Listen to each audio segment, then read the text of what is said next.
around the clock, sports all the time. That's never going to work.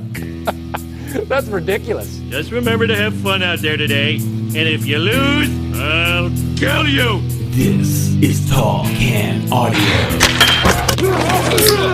Seriously, this thing is going to be a cultural disaster.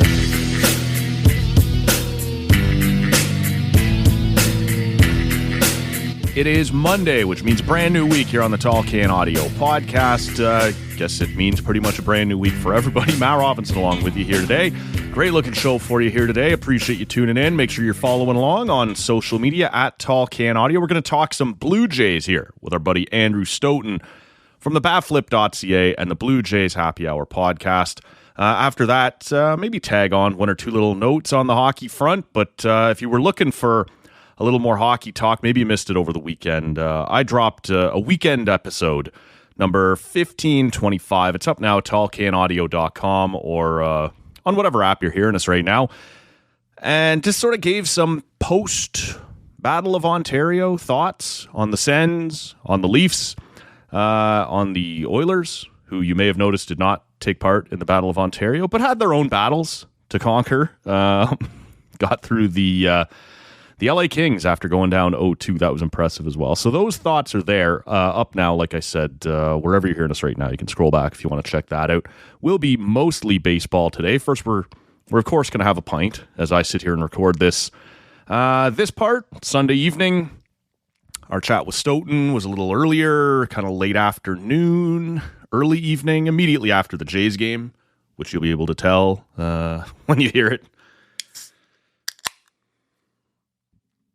And if you're looking for Rob, we explained that in the last episode. Just with everything going on, the shuffling of the deck that we're having to do here around the podcast, Stoeten was nice enough to step in here for the Monday morning show. Rob will join me on Wednesday morning, so we'll have lots to talk about with him, of course, by the time we get there.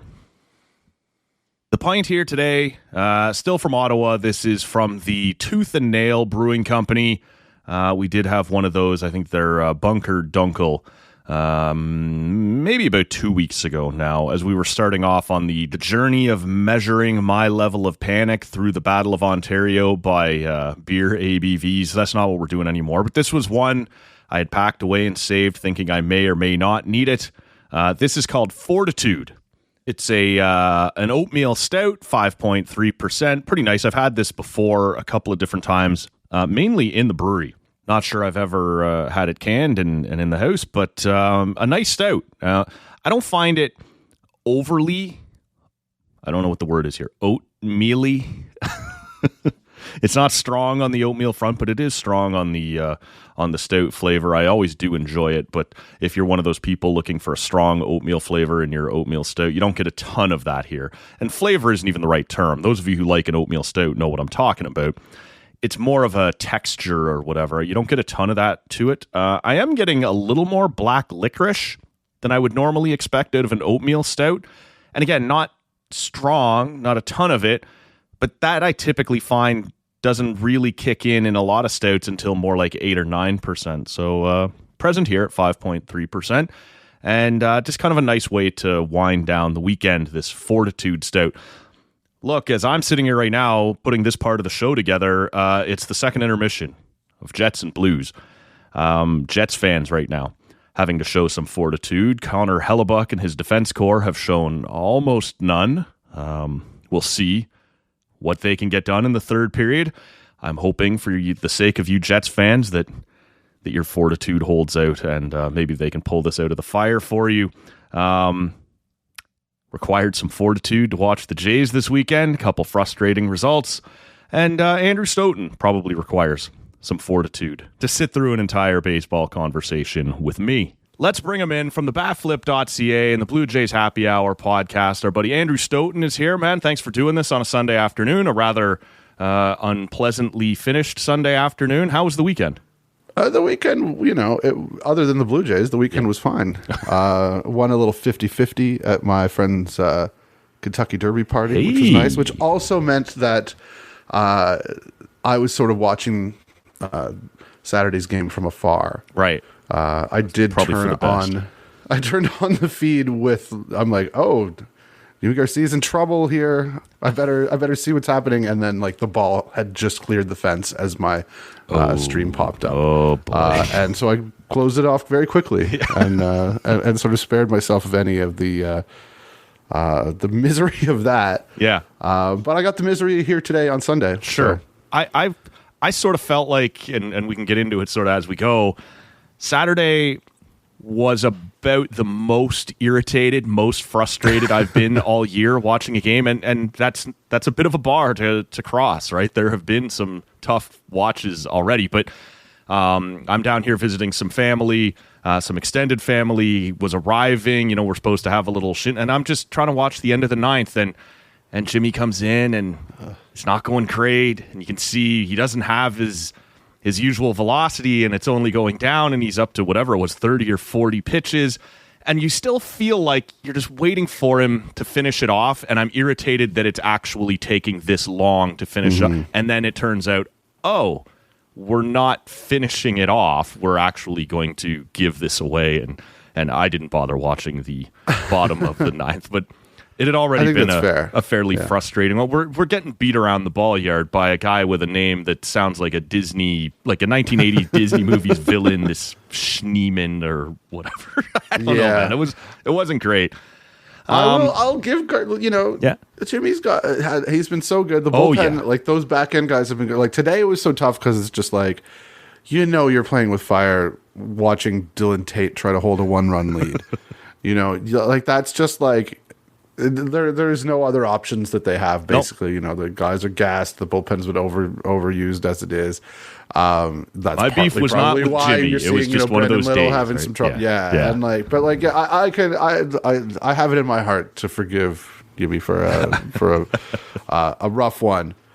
I hear you, man. It would have been nice for them to win the series, and it felt that they could have. And had they not allowed that stupid insurance run, they would have. And, although I don't know if you saw, I tweeted this though. Also, the rest of the AL East is terrible. They also suck. So that's part of what made Sunday suck so much. Everybody was losing, and I guess we'll just do it too.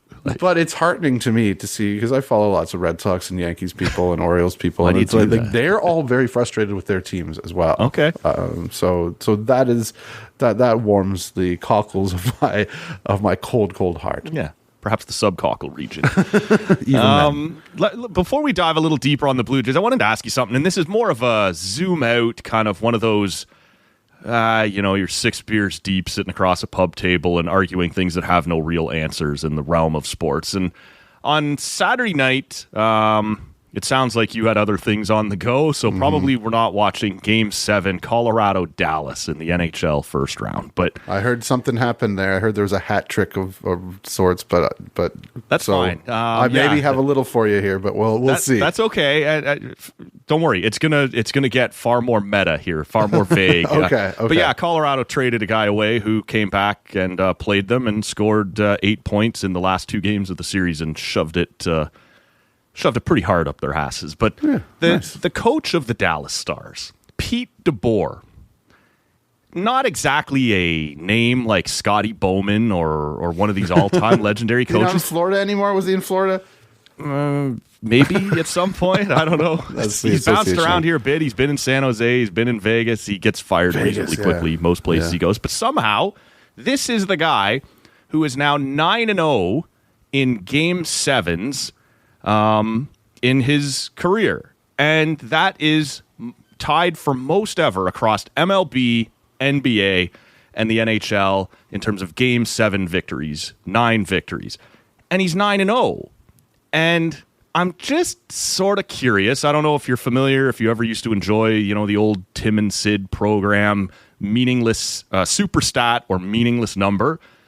When we're talking about, those North American sports that, have best of 7, in the way they determine their playoffs and their victors, and, what coaches are worth in each sport, drawing up plays or just sending guys out there, managing a bullpen.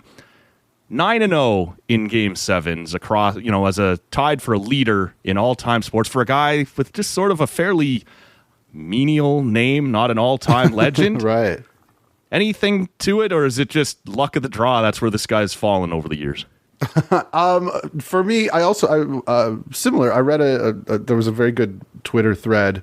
I have no idea who produced it, but basically about James Harden and about like him in the playoffs and closing out series and like big games, and just like it was like a 12 or 15 tweet thread about like every time he's had an opportunity to close out a big series and failed and gone like 2 for 15 and just been terrible, and so I kind of anti-Pete DeBoer. Well, yeah, and so for me, I think that that to me is more real than the Pete DeBoer thing. Right. I don't know that Pete DeBoer has any sort of magic in the action. But like James Harden, I think probably maybe tightens up a little bit when when big games and big moments are on the line. But yeah, I mean, I don't know. Good for him, I guess. Out of the three sports, which of the where do you think hockey coach versus basketball coach versus baseball manager, actually impacts their team the most in a playoff situation? Yeah, that's a really interesting question. I mean, I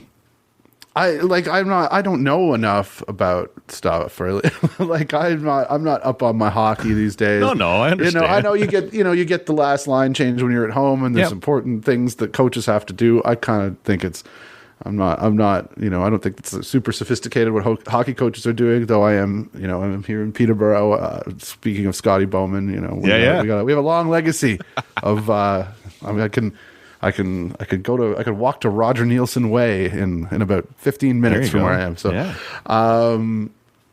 I like the baseball man, like often, and we were kind of talking about this about the Blue Jays, like the bullpen being gassed. Like sometimes you just don't have any options, and I think that they're unfairly maligned sometimes. So yeah, I don't know. I mean, obviously it's like football is different. The coach has calling the plays is a completely different thing. Yep.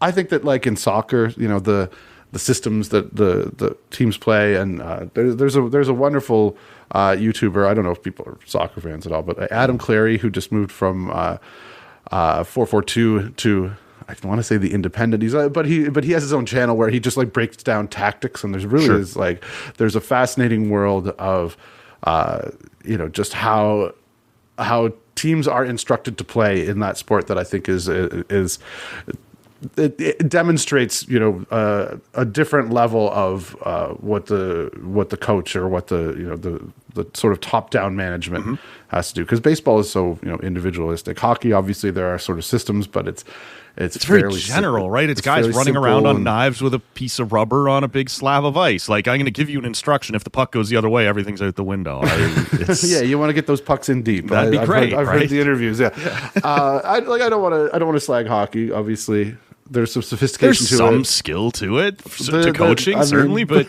but also it's the neutral zone trap. It's the New Jersey Devils, and like that. Ideally, that's not what teams do. But I don't know. There's a Champions League Inter in Barcelona this week, and Barcelona is just wide open at the back, playing fire wagon hockey, and it's incredibly fun, and that's sort of the way they've been instructed to do it. But comparing sports, very difficult. It is. Baseball, I think because it's just so individual, on just such a microscopic level. Each pitch has a different there are just so many different variables. And even the idea of when do you go to your lefty? Well, that's probably been predetermined by a staff meeting before the game, right? You've sort of these days that's absolutely true. Yeah. So it's interesting. I don't want to play favorites, and I like to downplay the whole the managers, not input, but there is, the manager does do something, but I do think that in baseball in particular, it's they don't have that much sway really over the game. I think because it's easier for the sake of a narrative, or because of just how we kind of think about things as human beings, to think that the manager has this much input. And it's also sort of over the years has been drilled into us. It's like, oh, he is, he's the sergeant in the army or whatever. Like the manager is choosing to tell, and it takes away the agency of the players when we kind of think about it like that. And really, it is the players who. And I think it also allows doing the thing, right? And it's not the same as in a soccer team where there is a system and they have to play within that system and they have to think about. Very similar to the NFL or something, right? Where we are running a play here and everyone has a specific spot to be, whereas the manager in baseball is not telling, Springer, you're going to swing on the first pitch, you're going to take the ball on the second pitch no matter what. I think it also allows but he has to react to his own instincts and what he's seeing on the field, and that's not like a cornerback doesn't also have to do that. Sure. But I think it allows us as fans though to. Like, it takes a very special kind of delusional fan to say, oh, I would have hit that 350 feet. But I can say, oh, I would have pulled him, one batter earlier, or I would have left him in there for another trip through the... So I think we project our fandom onto that manager, and it gives us, an avatar in the game that we can sort of claim to understand, even if it's... like we said, it's all been predetermined. It's not all predetermined, but there is a rough game plan on how this is going to play out, and it's easy to toss that away so that I can say, "Oh, see, told you, I wouldn't have made that move." And I think part of it is also like teams embrace that, and and the manager becomes a lightning rod so that the players don't get dumped on. The players don't end up, and I think that they understand that that's sort of part of the game as well. Yeah. So shout out Pete DeBoer for whatever the hell you accomplished after all there. That, on Saturday night. Good for you, man. It'll ride you into at least one more job after this one. So, do they recycle hockey coaches? That's interesting. It's a thing that tends to happen just a little bit. Yeah, there's only 35 guys in the world capable of doing the job. So, where are we at here? We're just over a month into the season. We played a little bit of March baseball. We played a little bit of May baseball, and. I think everyone was fairly level-headed going into it. The beginning of the schedule is going to be tough. And they have had different points here to come through it slightly above 500. Instead, they're slightly below 500, but nothing catastrophic has happened. Nothing great has happened in a general sense. And we can kind of get into some of the minor details here as we go, but... How are you feeling at this point after a month and a little bit of baseball? Yeah, maybe it's because I only tuned in for that 30 seconds where the ball cleared the wall on Saturday. But I feel like I'm not as down on this team as a number of people are. Yes, and you're right. You point at the schedule that has been difficult. I think obviously they could have done better. They had a very rough patch, and they've managed to sort of not keep their heads above water. They're below 500, but they are like I say, the rest of the AL East stinks, and I think things will sort of come together better. I mean, Kansas City was the only team trailing the Blue Jays in home runs heading into today's action here on Sunday, and they hit 11, or I think there was 11 between Baltimore and Kansas City, 7 or so of which were from the Royals. So the Jays are now dead last in MLB in home runs hit. I think that's going to change. I think that people, and I wrote something about this week. People really kind of have this idea that the Blue Jays have decided, home runs, we don't care, we're not, and that is not what you do. That's not what you think when you're a team that signs Anthony Santander to a 5-year deal. That's them. I keep coming back to it because people just lost their minds about that low-hanging fruit comment, and it's like you just don't understand the English language. Like Ross Atkins said, well, the low-hanging fruit is that we would need to add power, and it's like meaning that is the obvious thing that we need to do, and people just literally misunderstanding what that phrase means.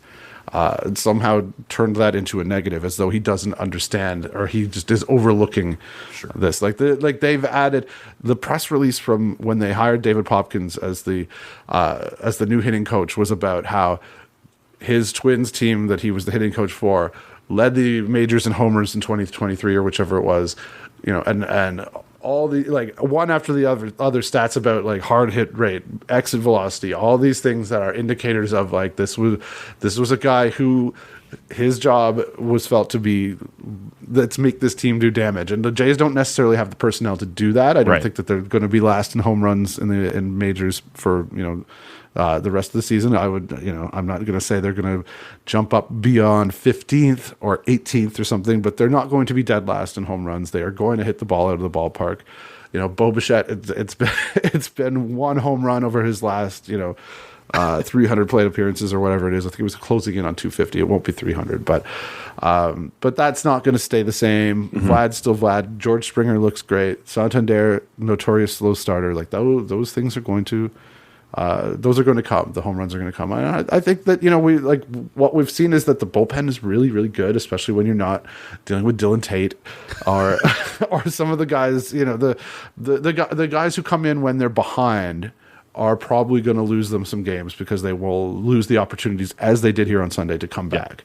That extra, even though Brendan Little's really good, and I think that he, that was unfortunately kind of lost. Is he real? But like, you getting comfortable with him? So, I liked him coming out of last year too. Yeah, I think that people were like, oh, what they non-tendered Genesis Cabrera. It's like, no, they had a better guy, and I think that Mason Fluharty, interesting guy. Not sure, but we're talking about a second bullpen lefty. But yeah, I think Little is going to be fine. Hoffman has been so good. Yes. Garcia, other than the blow up on Saturday, has been ridiculous. Even Chad Green, he's been okay. Eric Swanson's coming back. I've been waiting on him. Like I if he's right, like he can offer you so much, and yeah. After the tough start he had last year in spring training, and then never getting quite right last year, you were sort of hoping a clean spring and get off to a good start. Yeah. And now that's been pushed back again. I'm a little worried about what that might look like, but that's a guy who can add so much for you. Like anything to push Dylan Tate, and even I see Yariel Rodriguez. I see the potential there. I see what they really like about him. You look at the numbers that he had in Japan as a reliever. I don't think he was a closer for his team, but he was like a setup guy and just like had an ERA in the ones and a ton of strikeouts. And you could see his stuff. He fights command a little too much to make me comfortable. Yeah. And but like having a guy like Swanson come back and push Yariel Rodriguez and Dylan Tate and those guys down the pecking order. I don't want to pick on Dylan Tate. He's fine. Whatever. But it was uncomfortable watching the lesser guys in their bullpen try to hold a lead or try to protect to not let the game get out of hand, and they did okay with that. And the bats are not good enough to come back every single night, so I can give them that game. But yeah, for the most part, if you have a lead and you have Garcia and Hoffman like ready to lock it down, and the starting pitching has been pretty good. I think Bowden Francis once again was sort of hard done by. I think he's not the guy that we saw last year, but he's doing okay, and that's that right now that's your fourth starter. That's right. Which you want him to be maybe a little bit better, but I think that's fine, and I think the offense will come. I feel like it's a better team, and it's so frustrating. And I understand fans being like, we've been hearing for like 3 years, oh, better things are on the horizon. It's just around the corner. Like that, I understand completely that people are like, well, like I'm going to ask you in a few minutes about runners in scoring position. Like this is not a new conversation, and yet it's still one we're having, saying it'll turn, and I think, it generally lines up with what the team does overall, right? Yeah. I mean, that's just sort of it's a weird thing. I don't think that they are. I don't think they're Peter DeBoer. But I don't think they're James Harden either. Okay. I guess. What a pro. I like this guy. Tell us a little about, you mentioned trying to get guys out of situations that they are not suited for, and they don't have a lot of depth, certainly on the starting side, but we heard tell over the weekend, a couple of new names coming in, Urania, and I believe it was Spencer Turnbull. What can you, these aren't guys that anyone is looking to take on, top of the rotation or leverage arms in the bullpen, but what are they capable of giving you? I mean, Spencer Turnbull is an interesting bulk guy. I think it surprised me a little bit that he had gone unsigned for so long. But that is like, you're giving the ball to Eric Lauer every fifth day at this point, or like trying to ride the hot hand of Easton Lucas. Like that's not necessarily where you want to be. And they just sort of need a bridge between like now and Alec Manoah only had the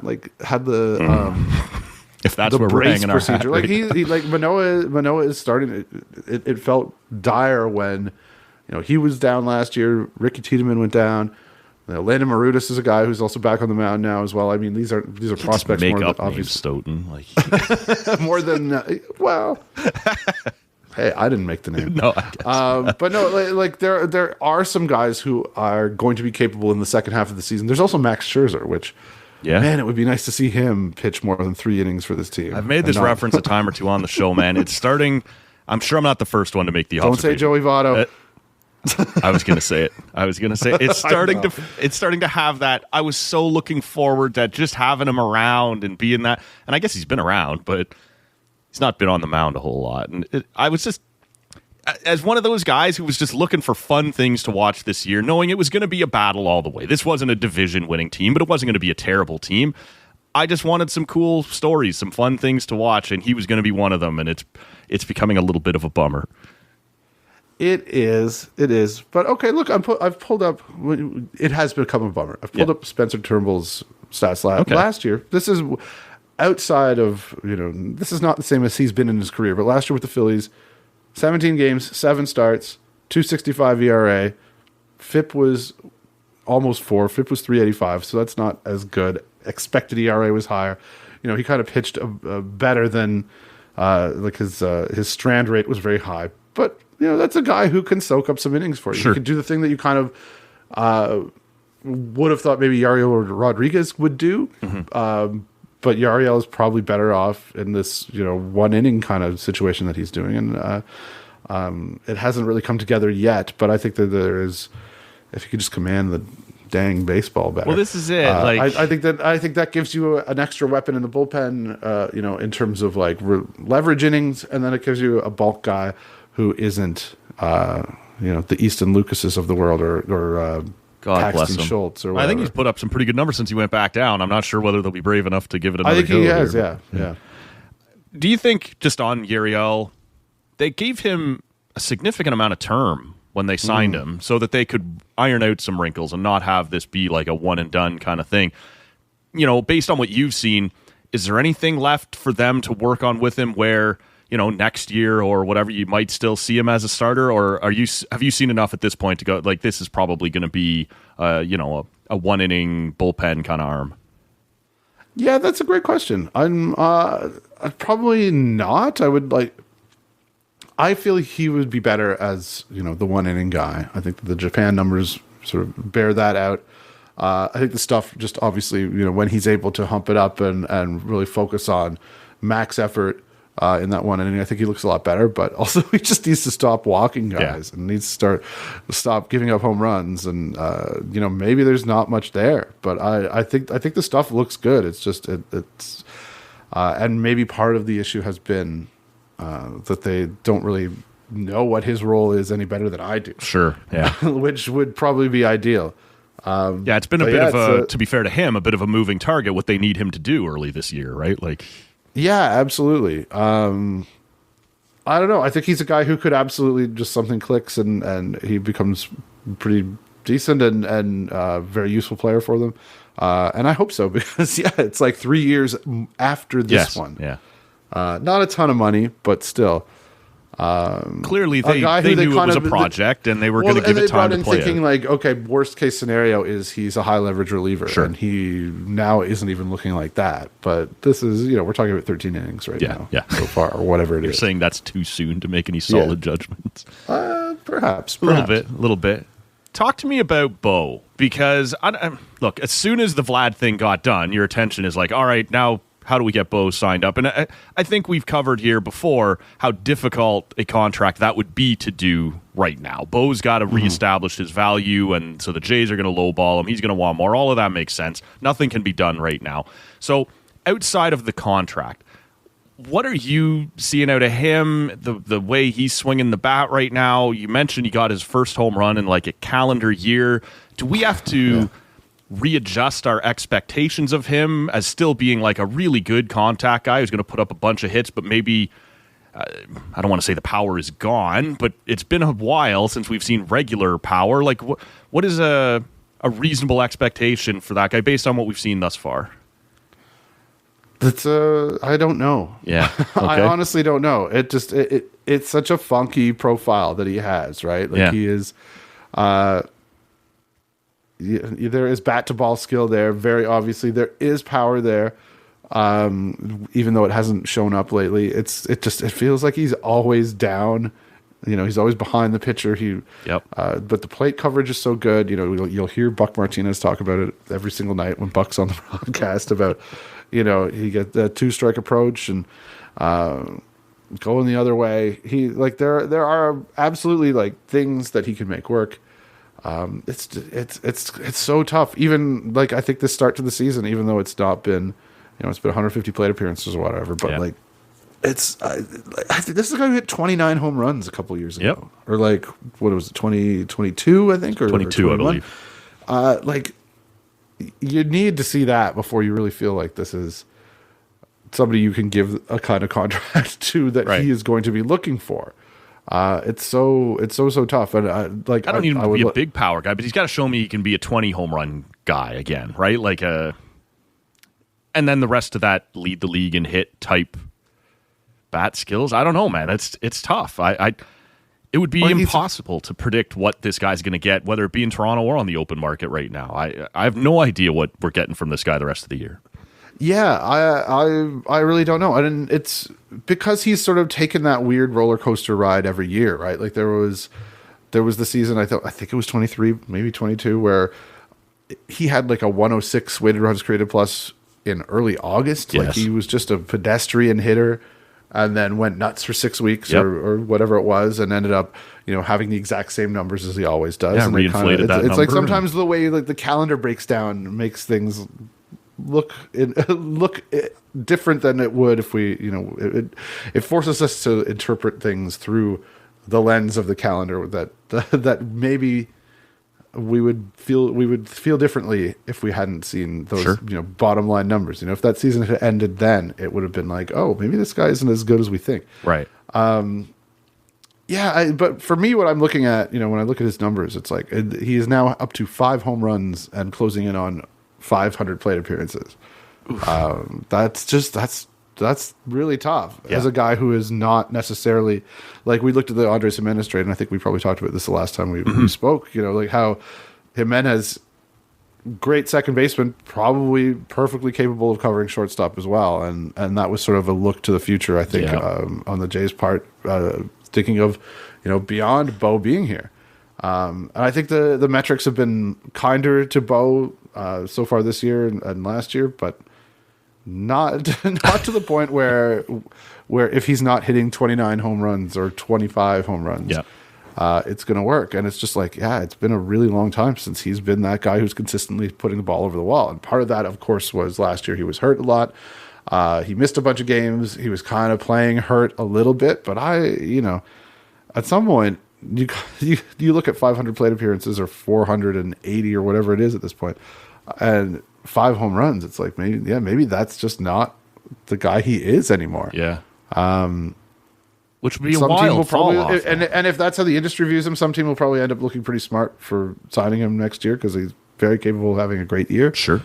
Plays good enough defense, but yeah, I don't know. And I've always sort of said, and I've written this a bunch of times, coming into the season, you kind of just have to think about him as a guy on a pillow contract, like the Marcus Semien thing, where he didn't get the offers that he expected.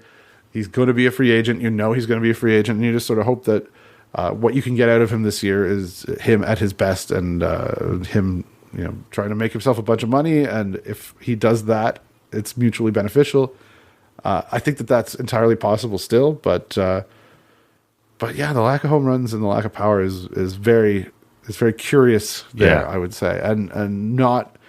We're getting to the point where the sample is getting big enough that you can't just say, well, he was hurt in 2024. Right. It's well, he's how do you explain about the half as before many and the plate appearances after? this year as he did last year, right? So he seems healthy now, and it's still not coming.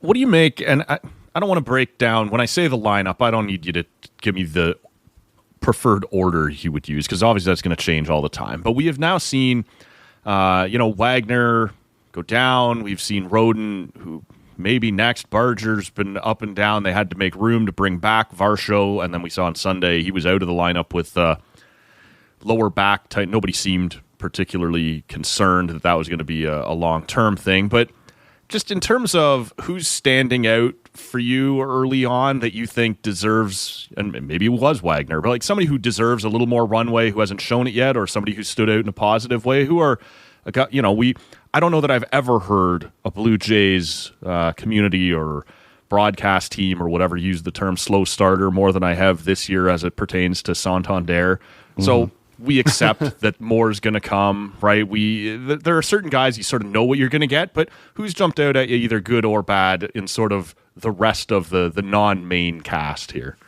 Yeah, no, and I do think Santander's a slow starter, and I think there is going to be more. I guess for me, the tools that Addison Barger has are so loud, which is me pretending to know scouting speak, but but you could just see it as a layman, the ability to strike the ball and hit it very hard. The arm is obviously ridiculous, and that's a guy who just Will Wagner, fine, interesting guy, but might not have enough to make that step up from being a quad A guy to being a triple A guy to being in the big leagues. Alan Roden, same kind of deal. Like those are just guys who it's like, oh, they do everything right. They look really great in a triple A lineup, and you come to the big leagues and maybe it's not going to quite click. And Barger, has some interesting minor league stats and has had some years where he's been really good. But what really stands out to me is that he just hits the cover off the baseball, mm-hmm. and he throws it really hard and can be an asset in both of those ways. So I'm enjoying that he's getting some sort of run. I don't like the thin blue line Batman tattoo of Nathan Lucas, but other than that, I have some time for him too. And it's easy to say when he keeps coming up with some big hits in moments where other guys haven't. But that's a guy who's kind of been hard done by for injury reasons, or he's just. He's getting so old, and he just has no service time, despite being a guy who should have been on a major league roster for the last 8 years, and it's just never quite cracked one and never really found that footing in the big leagues. And I think that there is something there too, and he kind of interests me a little bit. But yeah, I think it's there's not a lot to hang your hat on, in the upper minors of this Blue Jays system, right? I don't know that there's. There's some exciting guys. Arjun Namala is really exciting in Vancouver, and there's some stuff on the pitching side. But the Horwitz, Davis Schneider, that kind of thing.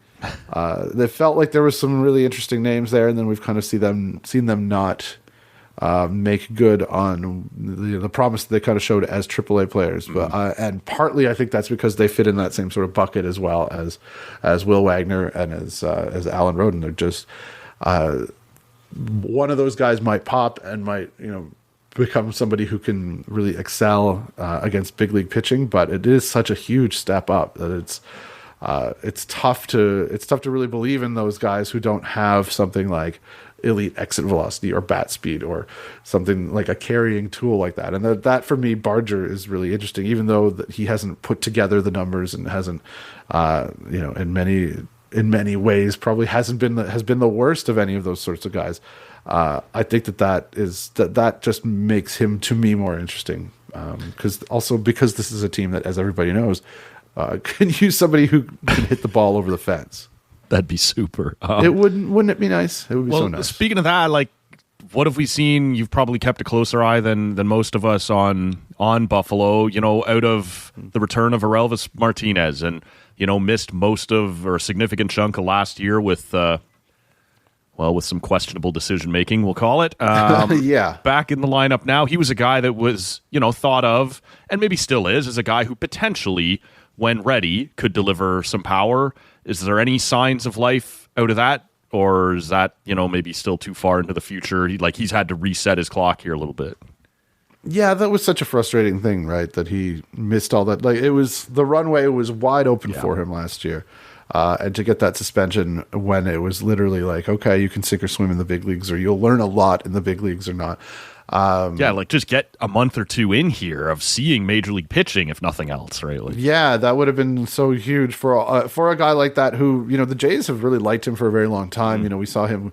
I don't know if he was. I don't know if he was at the whatever. What did they call it in 2020? The summer camp or whatever.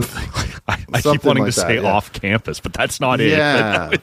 But he might have been one of those players who was there, and he was very, very young, and he was, one of those guys where, every spring training they'll have some prospects up who they have some hope in, and like play like what are the non-roster invitees.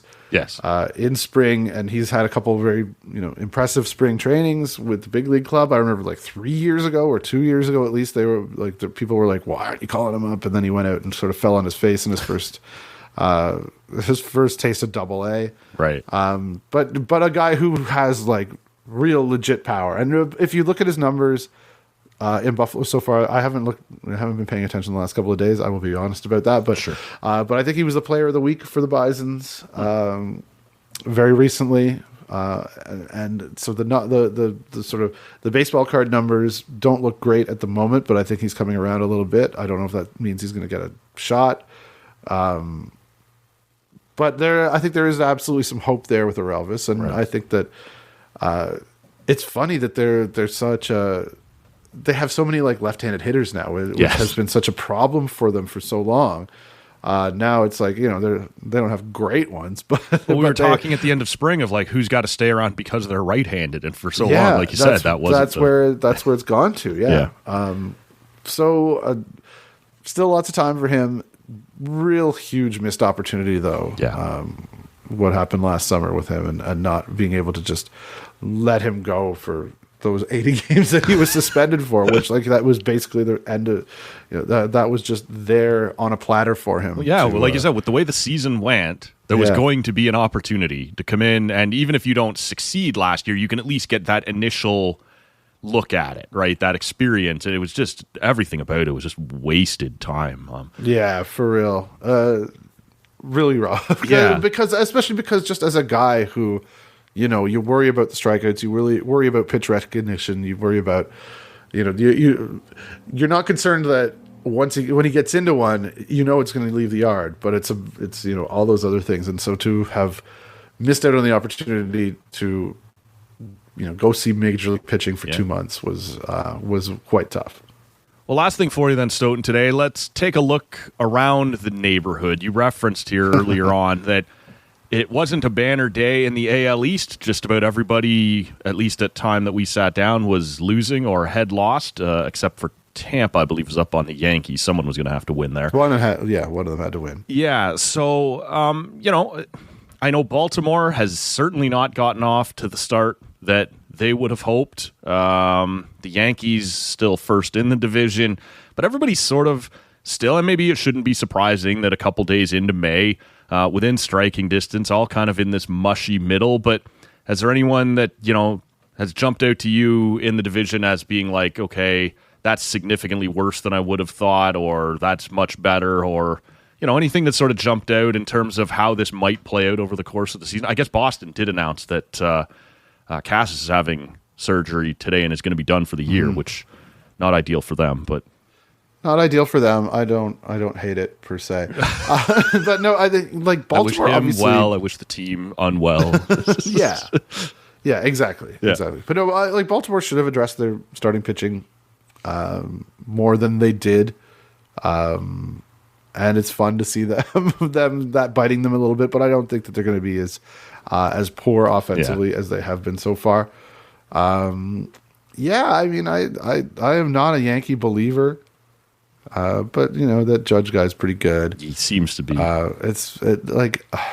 It's crazy to think that like Derek Cole is out and yet they are still, starting to make their way to running away with the division. I don't know that they necessarily will. I don't rate them. They bring in Devin Williams. The Blue Jays fans, obviously, we all saw why that didn't quite work out, which is weird. And I really like Devin Williams. I did before he played for the Yankees. Sure. was nice to see. But yeah, no, it is. I think there's a mushy middle. The problem I think a lot is going to be that they're going to beat up on each other in ways that other divisions are not going to have to be faced with, right? Like the A's are better than we think right now, and you kind of looked at the Blue Jays May schedule, and I think the A's come in, or they go there. I think they come in at the end of the month. And that was one where it's like, oh, okay, this will be an opportunity. That was supposed for to be a them light beat spot. up on somebody. Yeah. Not so much the case. Like Cleveland, we obviously just saw Detroit's playing really, really well. Yeah. Kansas City, I hear they're the second worst team at hitting home runs in baseball. But the White Sox are still the White Sox, even though they're maybe not as bad as they were last year. Sure. And that's going to give it an edge to teams in those other divisions. And I think the Jays and the rest of the AL East are just, they're going to be beating up on each other a lot this year. Which gives them a bit of a fighting chance, right? Like maybe the Yankees will run away a bit, but I think that there's going to be wild card spots in play, and just because of the fact that, they're all going to be beating up on each other, it'll be very interesting. I think the American League is just kind of not great at the moment, which is not sort of where you want to hang your hat if you're a Blue Jays fan, but also you're like, well, okay, now we've been given the gift of a fighting chance. This is it. Everyone else is terrible, so maybe we won't look so bad. And honestly, like the Jays right now are 16-18. They should have won that Seattle series. They should have won this Cleveland series. Yeah, I mean, every team has that, and you've created some breaks, right? Like you beat the Braves when they weren't playing so well. Like you got that in your back pocket moving forward. There's been opportunities here to be. I don't know. I think they can do that. I don't know that they're very far above 500 in terms of like what their true talent is, but I think they can give us a very interesting summer and a fun one if things break their way a little bit. And it is nice to, they're getting some off days. The bullpen will get some rest, which is really nice. That's such a huge thing. Like when Jeff Hoffman at some point, crush somebody and. That would be really nice, wouldn't it? Yeah. Get these guys out of leverage at some point. Yes, that is sort of the big thing. And the thing that I think, with Santander, with Vladdy now signed forever, I think there is more home run potential in this team than people sometimes give it credit for, because obviously they haven't deserved any credit for that for the last 2 years. But it is there. It is better, and it is something that I think people mistake that they've sort of abandoned when clearly there's a lot of signs that are saying that they haven't, and that they understand that it's worth giving Anthony you actually Santander have a 5-year to claim deal. the low-hanging fruit. Yeah. I think they appear to recognize that. I think they have at least tried that, and they're in a dogfight. They haven't buried themselves yet. I think that that's maybe, and the that was on line, the table. So it absolutely little was victories, on the table. right? Like it could have gone very poorly. Like to be just 2 games under 500 right now, I think that they're in really decent shape, and they're going to Anaheim. Like there's an opportunity to sweep a series. Seattle's been playing really, really well. Mm-hmm. Don't know how they're scoring as many runs as they are, but. Not think you got looking the forward to Padres while that you're next out there, weekend, too. but I think that they will remain in the race, and that's what Rob Manfred really wants, right? Yes. That's why we have a third wildcard team. Well, as you talk about comparing sports, or we did earlier on, that seems to be everybody's MO right now in these leagues, make you at least feel like you're in the race for as long as possible. So they are headed out west this week, which means some late night baseball. What do you got coming for us for pregame reading? Because over the last week or 10 days, you've been churning stuff out at a fairly prodigious pace. What's coming up at TheBatFlip.ca and on the Blue Jays Happy Hour podcast? Yeah, we'll see. We'll see what goes. Probably nothing on Monday, to be honest with you. It's an off day, so I'm going to take that. But yeah, no, it's been nice to get back to cranking some stuff out, and hopefully the lowly Los Angeles Angels will be the subject of some posts about Blue Jays victories coming up is really where I'm at. But no, I don't have a ton. I don't know what shape it's going to take. Sure. But that remains up to somebody else, it would seem. Yeah. But it's an interesting team to talk about, I think. It is. And one that I really honestly think has better things ahead of them. I don't think that they're going to get buried. I think that, if anything, the offense will get better. Whether the pitching holds, we'll see. But I think that they can score runs better than what they've shown so far. Andrew Stoeten from TheBatFlip.ca and the Blue Jays Happy Hour podcast with Nick Ashbourne. Man, I appreciate you doing this as always, man. Thanks for the time. Yeah, anytime, man. Pleased to do it. All right, there goes Stoeten. Just a couple of quick things before we wrap. Maybe we'll go a little more in depth on these on the Wednesday morning show with Rob, but just on the hockey front, we did hear on Sunday that Sidney Crosby was signing up with Hockey Canada to head off to the World Championships. This wasn't a huge shock. We had heard with Kyle Dubas being involved in this year's Hockey Canada entry to the Worlds that he had asked Sid, and Sid had asked in return for a little time to just think about it. Give his body a little time to heal up. If you recall, going into that Four Nations face-off, he was injured, and we weren't even sure if he was going to play in that.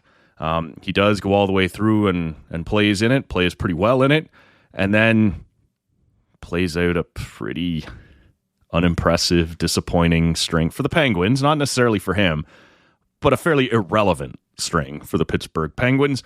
And he sort of alluded to the fact when the Penguins season ended that, when you kind of get playing and you can, if you're fighting an injury, you can kind of push through and just keep going as long as that momentum carries on. He wasn't sure how he was going to feel once he stopped playing for a couple weeks and then having to fire it up again for Worlds. So he does announce on Sunday, or Hockey Canada announces that he's going. And I wonder how much that was tied to the fact that a little bit after we got that confirmation, we started to hear rumor initially from Darren Dreger that Nathan MacKinnon was going too. The Nova Scotia boys off to try and get a gross taste out of their mouth from a bad season for both teams. Everything's relative. Crosby had a pretty good individual season, as did MacKinnon. But Crosby and the Penguins were never particularly threatening to be in the playoffs. And MacKinnon, man, a wild Game 7. Stoeten and I talked about that a little bit a few minutes ago. They go down to the Dallas Stars, and I guess he's looking to get going. And one of the things I was going to comment on here, point out, and it doesn't really apply to them until it sort of does, is that this year before the Olympics, if you recall, and you have to really recall, you got to be kind of, old as fuck like me, to think back to when the NHL was routinely going to the Olympics. That World Championship right before the Olympics often looked pretty good. People wanting to show Hockey Canada, hey, I'm in. I'm here. I'm a team player. I want to be here for you. And I want to get on your radar. These sorts of things. Now, Sidney Crosby and Nathan MacKinnon do not have to get on Hockey Canada's radar. I'm pretty sure Hockey Canada knows who they are. But what might it be like for some of these other younger guys who may or may not be on the radar next year, but will be in the future, are definitely part of Hockey Canada's future, to get a chance to play with guys like that? And that part is a little interesting.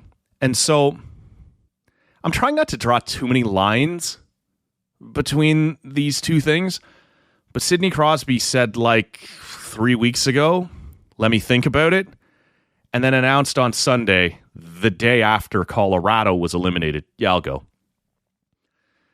It almost feels like a bit of a dick move to text Nathan MacKinnon the next morning, hey, I know you lost in Game 7 last night. You want to go to Europe? Let's go, right?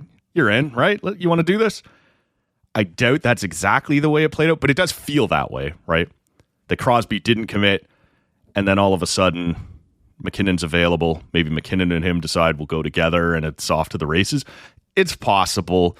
It is. I do wonder, too, sometimes how much maybe we overstate the relationship between them. Both Nova Scotia guys, both Cole Harbour guys. We've seen the Tim Hortons commercials, train together in the summer, that sort of stuff. But there's a 10-year age gap between them. So I'm not sure they're going home in the summer and hanging out every weekend and stuff like that. I don't know that Sid would have sent the text that I'm claiming may have been sent. I don't know how thick that relationship is, but it is kind of funny that Sid waited. They actually just 2 days ago put out the names of the first 15 guys who had signed up for Hockey Canada. Crosby, he had to know by then which way he was leaning, unless he was waiting to see whether McKinnon was going or not. Maybe these guys are thick as thieves, good buddies. Well, if he's going, I'll go. We'll see. I mentioned sort of that factor of being the last World Championships before an NHL Olympics. Look, Crosby and McKinnon, if they want to go, they're going. So they don't need to get on the radar. But this was already, even before those two, a pretty good-looking roster, at least as far as young talent goes. And it's always easier to get young talent to go. They're not as beat up. They're not as tired. They're often on young teams that didn't make the playoff. Like if you are a first or second overall pick, you were probably chosen by a pretty terrible team that didn't make the playoffs. So you're available for World Championships. And we have seen that. Kent Johnston is going. Macklin Celebrini is going. Adam Fantilli is going. Like there are some young, exciting pieces going. As it pertains to getting on an Olympic radar, Ryan O'Reilly is going. It would be surprising to me if he was still in the mix, like a very talented player. Had the NHL gone to the Olympic Games in 22 or in 18, it wouldn't have shocked me in either of those years if he had found his way on a third or fourth line. There was talk in the early days leading up to the Four Nations that maybe he would be in the mix there for a spot. But with the year Nashville had, and, he just never really did end up on the radar as it got closer and closer. But maybe he feels like, if I go and put in my time again at World Championships and then get off to a good start next year, maybe I could go to the Olympics. Maybe it's not that sinister. It's the wrong word. Complicated, whatever you'd want to call it. Maybe he just felt like this was a shit season. I'm going to go to Europe, bunch of young guys, have a good time, play in one more tournament with a chance to win. It might just be that. On the blue line, though, this thing I'm talking about is absolutely at play. Sanheim is going, and Mackenzie Weegar is going. Now, Sanheim, if you recall, played for Canada at the Four Nations face-off. He sort of had a bit of a tough go of it. He was an interesting selection from the beginning, and I don't think anybody had a huge issue with it, but he was a little bit of a surprise. He did come a little bit out of left field. But by the end of it, he was playing well behind Thomas Harley, who was called in mid-tournament due to injuries. And all of a sudden, Travis Sanheim is behind that guy on the depth chart. So Travis Sanheim probably wants to go reestablish his value a little bit, get back on their radar, remind them, hey, there's things here that you liked about me, don't forget.